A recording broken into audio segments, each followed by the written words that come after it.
Welcome back to 23 Degrees Sideways. We're going to continue to talk a little bit about the transportation topic, and especially in regards to Transportation Secretary Pete Buttigieg, who seems to be wanting to use his office as a platform for social justice and social reform, not trade or national security or anything.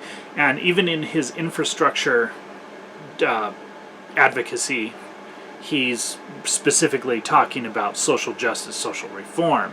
So that seems to be a very big topic. We talked about the notion that I have that travel is a fundamental core freedom of humanity. We talked about some of the notion of the elitists who are broken, who want certain types of solutions for others because it makes them more comfortable, because they don't like to go to the DMV, because they're agoraphobic, and so on. Let's talk about regulation right now, because insofar as I understand the goal of improving social access to freedom, job opportunities, educational opportunities, and that need to be able to transport yourself around to do that, I think that deregulation is probably the most important thing. It's also the most important thing in terms of getting more environmentally sound solutions. Okay, there's an environmental cost to moving people. Period. Frickin' dot. You can scope this out any way you want. The externality of your breathing CO2 in your exhalations. Whatever the fuck. The externality of your poop. Alright? Everything requires an energy input and some sort of output to get people from place to place. Personally owned vehicles are not necessarily the least efficient. I've seen some really, really bad mass transit systems that are just absolutely horrible in that regard, mostly because of bureaucratic mismanagement and regulation. So, we can restructure the regulation to increase personal freedom in transportation. One of my most common examples is you take something less than different levels, different times. I think about this all the time and the answers kind of change. But the basic idea is something less than 10 base horsepower. A horsepower is 750 kilowatts, however you want to measure it, right? 10 base horsepower that weighs less than 400 pounds. Unloaded, okay? Not counting you or cargo, just the vehicle weight, fueled and ready to go. All right. Don't worry about maximum speed because that kind of works itself out. All right. That should be just unregulated, completely unregulated. Now, if you want to make a little more green environmentalism in your attempt to incentivize behavior, you can make that completely deregulated as long as it's not a two-cycle engine. I'm fine with that. There's some really nasty, horrible two-cycle engines out there.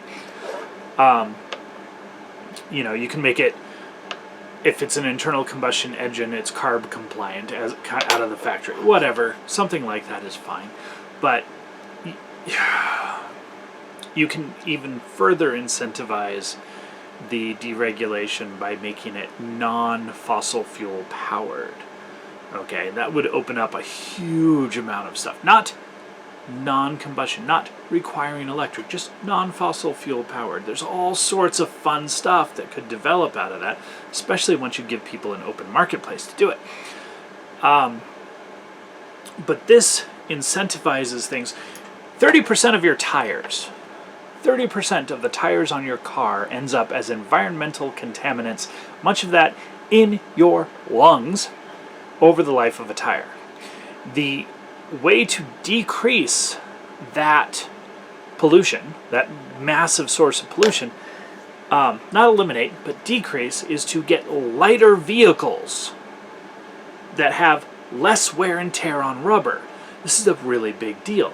Now, if it suddenly costs you nothing in terms of DMV insurance, registration, smog checks, safety checks, all the crap that goes around it, to have a lighter vehicle to use for around town or whatever, that's a big deal. That becomes a really big deal really fast. It also becomes a social symbol because people will still drive their F-250s to prove that they're rich enough to drive their F-250s. That's fine. That's just the way humans work. So you can have this huge incentive. And then you have tiered systems, okay? So that whole up to 20 base horsepower and 600 pounds, that space becomes very lightly regulated, okay? At that point, yeah, I can see an operator's permit that says that you pass the test at some point in time, but this whole expires in 2 years, go spend $300 at the DMV bullshit, it's annoying, and it's crap, and it hurts people. It especially hurts people at the lower economic strata. And that's a big deal, because what we're dealing with here is Pete Buttigieg using his office of Transportation Secretary as a social engineering, social justice space. And if he's going to do that, then fine, let's make it real. Let's do the things that people really need. And what people really need is affordable, deregulated transport. Now, how much deregulation, you can argue about stuff, but it has to be much simpler. Everyone tries to do this where we're going to increase opportunity by adding layers of bureaucracy and shit to everything. That's not how you do it, especially with populations that don't deal well with added bureaucracy. What you do is you simplify and eliminate, okay? Simplify the process, eliminate the barriers. Eliminating barriers is not done through government mandate programs because those are additive, not subtractive to barriers and bureaucracy. This is one of those things that is just amazingly obvious when you look at it in any other context, but when it comes to politics and humans, it's as if people have been trained to believe that you cannot simplify ever. And it's a little weird and a little disturbing, right? Like, you guys, you've been stuck in a Skinner box too long, and the people programming you have been really fucked up in the head. So, that's the basics of the regulation. Redo the regulation, okay? Just get rid of a bunch of it. If you want to make it, it should not be necessary for people to own a car to prosper in America. Okay, Pete, give me a motorcycle instead. I'm happy. Deregulate that fucker. I don't care if it's a 4-wheel motorcycle. Arizona has those, right? If you put the right lights and you have the basic safety gear, DOT approved safety gear on your quad, it's a motorcycle. License it, register it, that's fine. I love that. That's a great form of deregulation. There are plenty of people who are running very light, fuel-efficient vehicles in Arizona for around town stuff because they're registered as motorcycles, and it's cheaper and it's easier. Whoa, imagine that. Now, let's take it down a step and make the really lightweight ones that aren't really a big, huge social danger and deregulate them completely. There are a lot of people in various places. I've noticed this a lot in Florida, in Southern California, in Arizona, and New Mexico.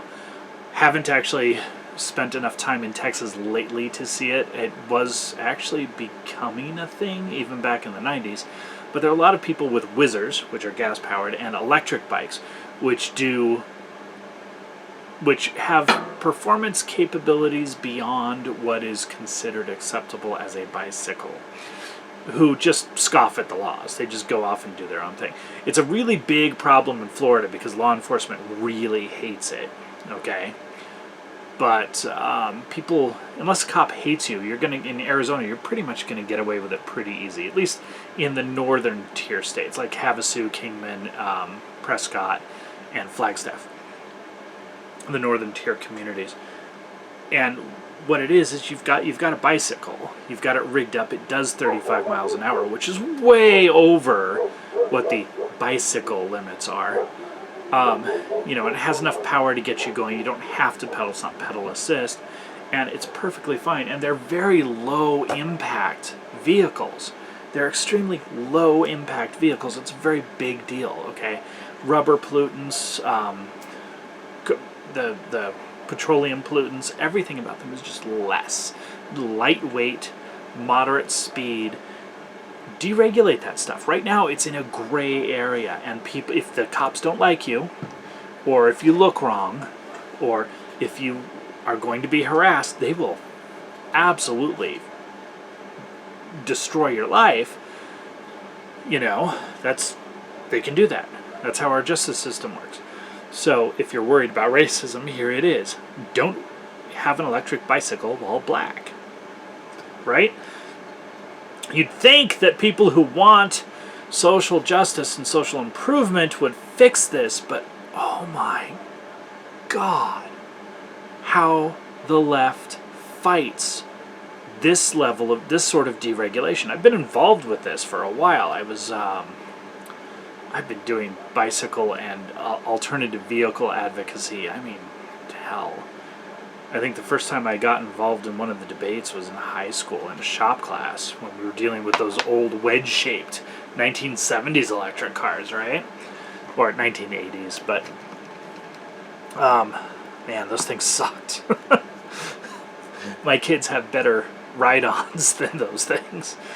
But you know, I've been arguing and talking about this for a while, and people on the left, people who are very into the structure and the regulation and the management of humanity, and they're always left. It's very rare that what I find is that I can't talk a Republican around to, hey, look, it's a bicycle. It's not going to go destroy the city if it crashes. It's not a bus. It's not a semi, right? Let people go. As long as it is under this weight and under this horsepower, there's only so much they can do. Just let it go. And they usually can be talked around like, okay, yeah, that makes sense. You know, but the left, Democrats, I can never win with them, all right? I never get an inch with them in terms of actual politicians or policy or government officers. They never get an inch with them. They hate the idea of people just going and doing their own thing. But that's what you need if you want to increase social justice and social opportunity. You need to get rid of those barriers, those bureaucratic barriers, which always, always, always hit the poor and the minorities hardest. There you go. We've just described urban plight in a nutshell, right? But Transportation Secretary Pete Buttigieg wants to increase social justice, social opportunity, social equity. Well, the answer to that isn't to try to make cars more expensive. It's to try to find a solution that makes them less expensive and incentivizes the type of behaviors that are going to promote that, the cheap, the thriftiness, the economics, the environmentalism, okay? That's all I got for you on this one. And the next one, we might talk a little bit about infrastructure. Stay sideways.